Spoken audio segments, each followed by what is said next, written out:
I want to start this lecture today with this slide. It's a little overly simplistic, but I think once I finish, I think you'll get the gist of what I'm trying to illustrate here. So on the bottom left-hand side of the screen, that can represent our current circumstances. And in our current circumstances, perhaps we are at a job that we don't like. Maybe we're having financial problems or relationship issues.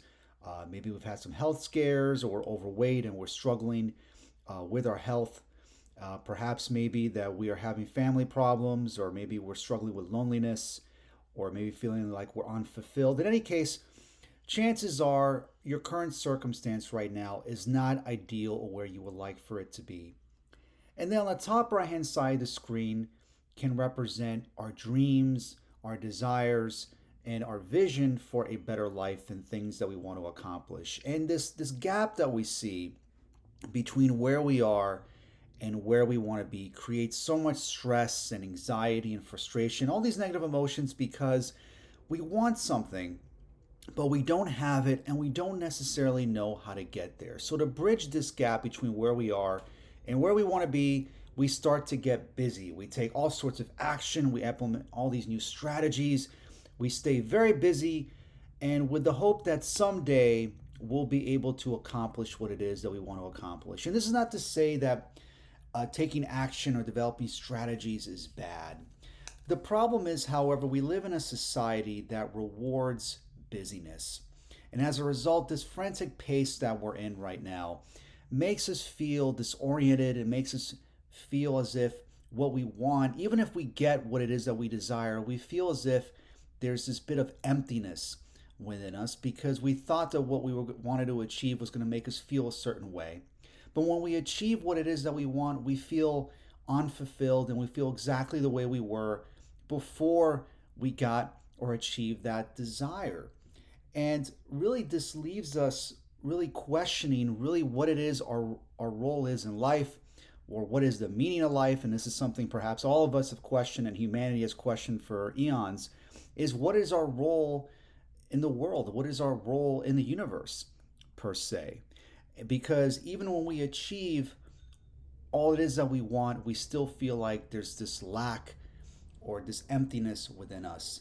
And in the society that we live in today, as I said before, we live in a society that rewards distraction and staying busy all the time. We feel like if we just stay busy, then eventually we'll achieve whatever it is that we want to achieve and we'll bridge that gap. But unfortunately, this frantic pace that many of us live in leaves us feeling burned out, tired, to the point where we just don't know what to do with ourselves anymore because we feel this lack, this frustration, this stress and anxiety. And we live in a world today, and especially looking at all the data, there's a huge epidemic of stress and anxiety where so many people are suffering from mental ailments because of this constant burnout that we all experience by trying to stay busy, thinking that if we just do more, we'll be able to accomplish more. But I think it's safe to assume that it's not necessarily the case.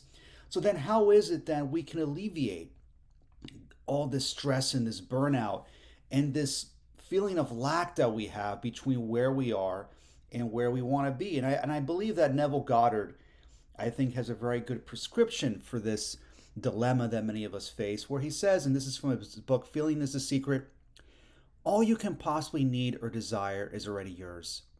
You need no helper to give it to you. It is yours now. Call your desires into being by imagining and feeling your wish fulfilled. As the end is accepted, you become totally indifferent as to possible failure, for acceptance of the end wills the means to that end. When you emerge from the moment of prayer, it is as though you were shown the happy and successful end of a play, although you were not shown how that end was achieved. However, having witnessed the end, regardless of an anticlimactic sequence, you remain calm and secure in the knowledge that the end has been perfectly defined. So what Neville is saying is that rather than waiting to feel a certain way, or rather than waiting to feel happy and abundant, or waiting until you get that desire to feel happy and joyful, why wait?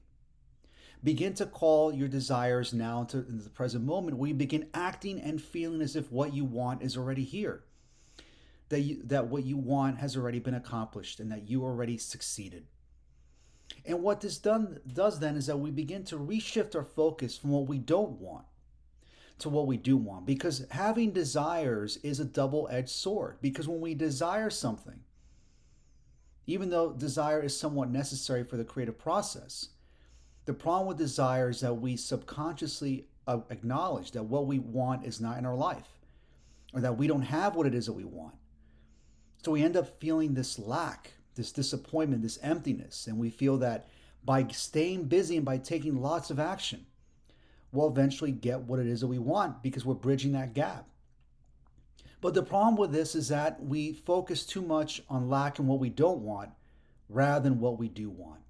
And what Neville was saying here is that we begin to let go of these desires.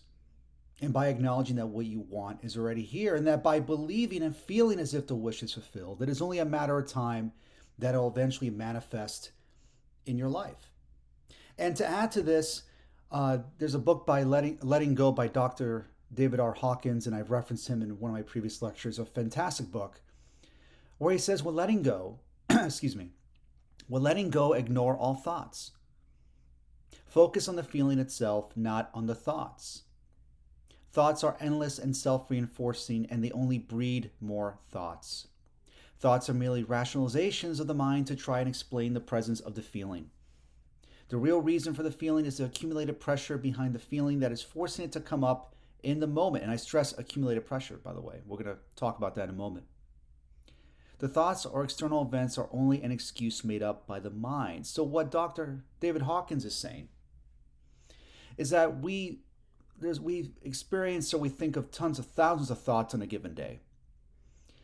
But that ultimately, rather than focusing on the thoughts, we want to focus and cultivate how we feel. Adding on to what Neville was saying, that feeling is the secret, to feel as if the wish is fulfilled. And that what causes so much negative emotion is this accumulated pressure, the pressure that we put on ourselves to try to force a particular outcome. When you try to force the moment, to force a desire, it actually negates or pushes away what it is that we want. And that by letting go of these negative emotions and not trying to force a thought or force change, but to acknowledge the present moment, we begin to give these negative emotions less power or energy. And we remove this mental blockage that has prevented us from being our true, authentic selves. And that's really where creativity comes into play, when we become our authentic selves, when we let go and remove these mental blocks. That's when change really begins to happen, where we can begin to see changes in our own life without forcing it. New possibilities and experiences and synchronicities and chance occurrences occur because we are cultivating a new internal environment where we're focusing more on what we want.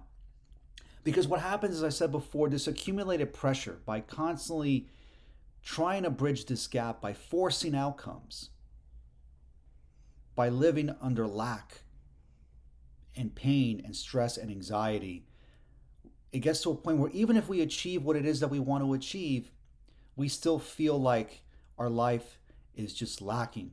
We feel unfulfilled and we feel burned out and tired. And we're actually worse off than we were before we achieved our desires. Because we thought that by achieving this desire, it was going to make us feel a certain way, only to find out it did not. But by rearranging or reshifting our focus towards acting as if our prayers have been answered, that's when we can bring about change. And now I'm not saying, of course, that we don't take action. Obviously, for example, this lecture right now would not have happened by itself. I had to take the time to create this lecture for you.